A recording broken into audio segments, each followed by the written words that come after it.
കുളത്തൂർ മഞ്ചവിള റോഡിൽ വെച്ചായിരുന്നു മോഷണം നടന്നത്. കുളത്തൂർ സ്വദേശിയായ 55 വയസ്സുകാരി ജയകുമാരിയുടെ മാലയാണ് ബൈക്കിലെത്തിയ 3 അംഗ സംഘം കവർന്നത്. ജയകുമാരി കാവുനടയിൽ പ്രവർത്തിക്കുന്ന പാൾ സൊസൈറ്റിയിലെ ജീവനക്കാരിയാണ്.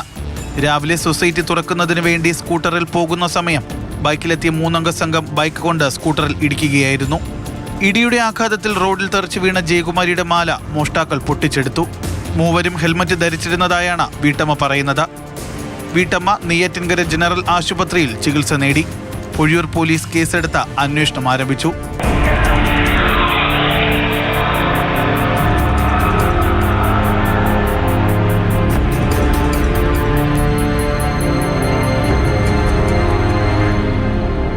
മാതൃഭൂമി ന്യൂസ്, തിരുവനന്തപുരം.